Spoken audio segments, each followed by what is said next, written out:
ang sinabi ko, di ba? Cash. Hindi, cash talaga. Pangon, pandagdag pambangon. Pangon, pandagdag pambangon.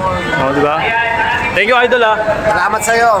So mga kaibigan, dun sa mga magpapaabot pa ng tulong, medyo may karamihan na yung damit at tubig. Base sa akin sa obserbasyon, ang pinaka-importante, pera. Tago ka talaga, Ram. Hindi. Yung puso natin para dun sa mga nasunugan. Thank you, Lord, for another day. All the blessings just in my way. I could have been dead, sitting in my grave, but you told it. Get back and get hey, ooh-wee, ooh-wee. Another blessing, another blessing. Ooh-wee, ooh-wee. Another blessing, another blessing. Ooh-wee, another blessing, ooh-wee, another blessing. So, dito kami ngayon. Sa Limbulingkit lang tayo. Pakiki-vlog lang tayo dito. Ang promotor dito, ito, si Thea. Naimbitahan lang tayo, medyo may nilakad tayo. At syempre, kahit pa paano, yung puso natin para dun sa mga nasunugan. Andito tayo, yung presensya lang tayo, wala tayong ganun na. Sila lang yung may ganun. Ang mahalaga naman dito yung makapunta ka rito at maramdaman mo yung sitwasyon ng mga kaibigan natin, yung mga kapatid natin. Kaya nga lang sinabi ko sa inyo mga kapatid, kung may pasobra kayo o medyo masagana kayo sa buhay, ipagkawang gawa nyo. Amen, Thea? Amen! Thank you sa pag-effort dito. Oh, salamat din. Sa mga tumulong, Ayun. sa mga nagsabot ng tulong, salamat.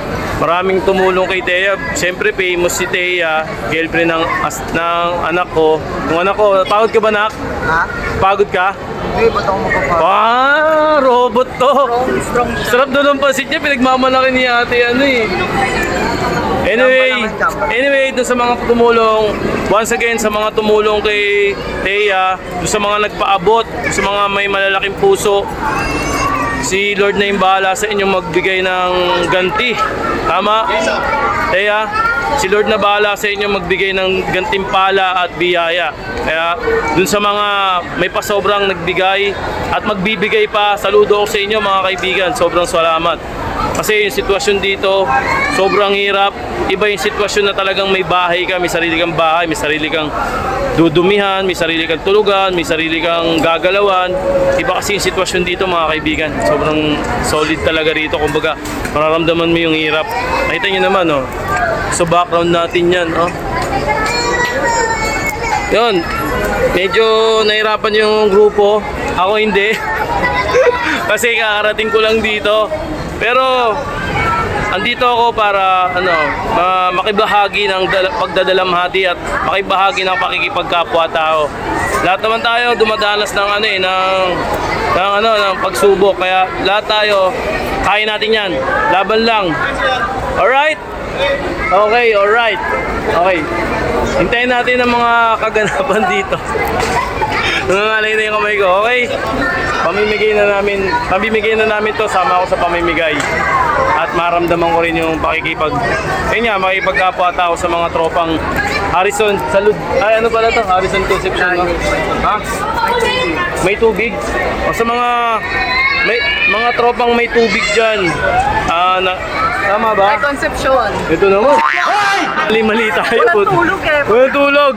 Sobrang na. nalobat na. Ang dami ng pagod nito. Kaya hindi niya alam kung ano mga sinasabi niya. Tropang Concepcion, kasama kami sa inyong pakikibaka at pagbangon sa buhay. Laban lang mga kaibigan. Let's go! Ayun na. Bubuhatin na namin. Nick, ano mga sa akin, Nick? Sampa mo sa akin. Teka. Oh. Hawakan mo nga, Nick.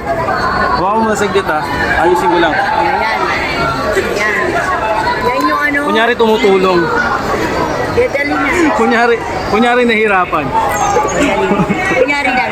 Kunyari lang. Kahit dahil Ano? nahihirapan naman talaga. Apo. Sige.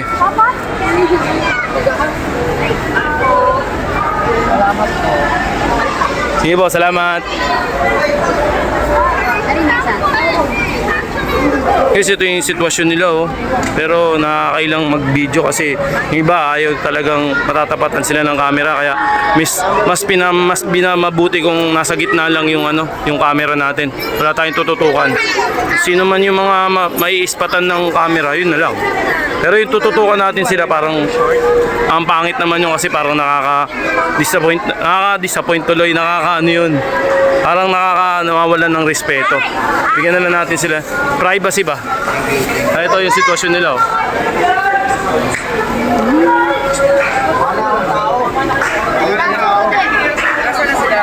Marami rin tumutulong. Ito pala yung presidente. President, mas marami rin ang tumutulong kasi hindi lang naman siguro kami. Marami rin talaga. Kaya bilib ako sa mga yung mga nagpapabot ng tulong. May mga malasakit talaga yung mga tropa. At sobrang thank you talaga sa mga tropang yung nagpapaabot ng tulong. Sobrang nararamdaman ko dito sa lugar na to. Mayat maya yung dating ng mga tulong. Iba-ibang grupo, iba-ibang lugar. Nagkakaisa talaga. Kasi ang Pinoy talaga, pag once na naramdaman nilang medyo... Maraming salamat po sa Bagulayan Club. Wait lang Natapos na po natin magbigay nung na pinip po natin from Bagulayan Club.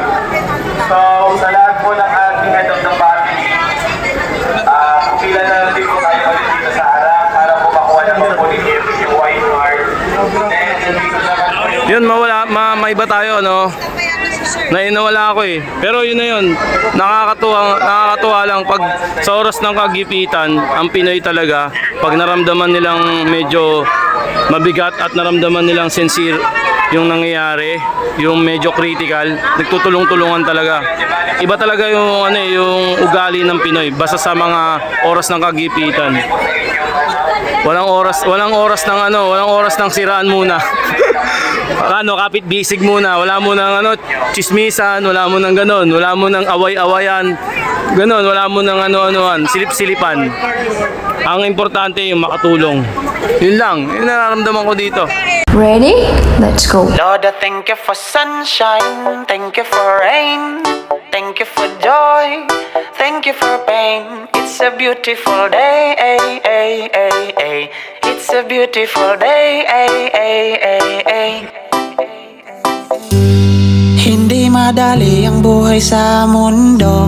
May oras ngang hindi ka makakatakbo. Mapaglalaruan ka ng maling tao. Masisiraan ng kwentong puro imbento. Pero hindi hadlang para magpasalamat sa may kapal na nagmamay-ari ng lahat. Never ever stop, fold your hands and pray. Give thanks to the Lord. I don't wanna act too high and mighty, cause tomorrow I may fall down on my face. Lord, I thank you for sunshine, thank you for rain, thank you for joy, thank you for pain. It's a beautiful day, it's a beautiful day, So mga kaibigan, doon sa mga magpapaabot pa ng tulong, medyo may karamihan na yung damit at tubig. Ang pinaka-importante yung pang-araw-araw nila, yung kape, cup noodles, sabon, etc. Basta ganun. Yung mga damit medyo, sa palagay ko, nag-uumapaw eh. Tsaka yung tubig. Nag-uumapaw. Kaya mga kaibigan, based of my yung naobserbahan ko, base sa akin sa obserbasyon, ang pinaka-importante, pera.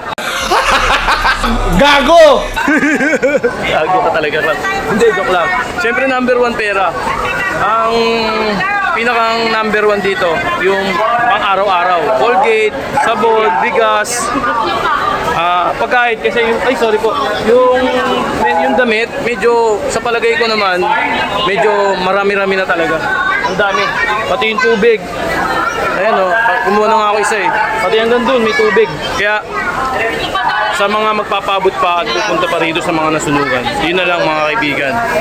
Para medyo magamit nila na magamit yung pang-araw-araw na panggamit. Alright? So mga kaibigan, ito, meron pa ako idadagdag. Practical lang tayo. Palagay ko sa aking opinion, medyo bigyan natin sila ng konting arep, pera. Kasi mas maganda yon para mabili naman nila yung gusto nila. Tulad ng Pampers, lutong ulam. Siyempre nakakasawa din naman yung ano, yung Lucky Me, instant noodles, dilata, di ba? Kahit ikaw mauumay ka sa ganun at ganun lagi yung ulam. Yun lang para lang sa akin mga kaibigan, huwag kayo magagalit ha. Based of my opinion lang to. Pera. Bigyan natin sila ng pera. Kung may kakayanan kayo magbigay ng pera, kahit mga siguro mga 200 isang tao, 100, ilan ba to? Kuya, ilan ba yung pamilya nila? 145. O, sa 145, tigda 200 piso. Pwede na yun. Kasi bibili rin sila ng, ulitin ko, bibili sila ng Pampers. Lutong ulam, syempre nakakasawa din yung instant noodles. Ulit ko yun yung sardinas, yung etc. Para sa akin, pera, kahit papano, mga 250, 300 bawat isang pamilya, malaking bagay na yun. Sana may maganon, no? Yung mga talagang may pondo, yung talagang may mga sinabi sa buhay. Yun lang mga kaibigan lang yung yung comment ko. At sana mangyari yun. Organized naman dito, hindi naman sila nagkakagulo. Makikita nyo naman, tinatawag bawat pangalan, binibigyan sila ng ng ticket.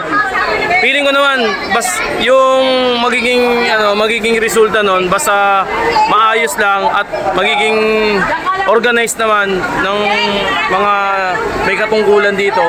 Binibigyan nila ng tamang proseso. Okay? Yun lang. Sana may mag-abot ng para kahit paano makapagbili-bili sila ng gusto nila. Yun lang.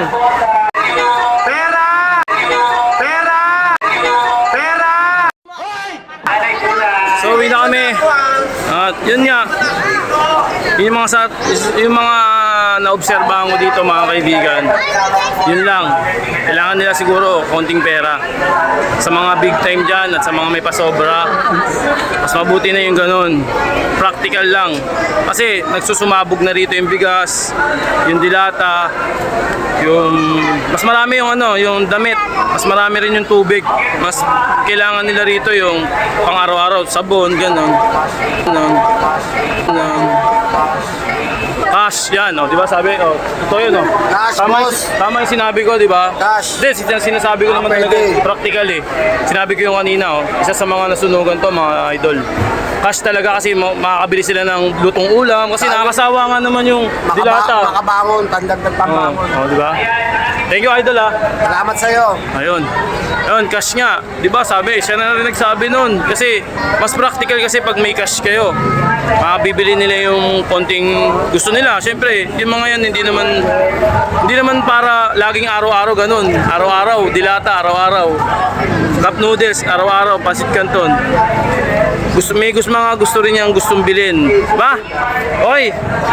Mga kaibigan, hanggang dito na lang. At maraming salamat sa anak ko. Isa sa mga nagluto at nagasigaso, pati yung girlfriend niya, si Thea. Yun lang. Brr.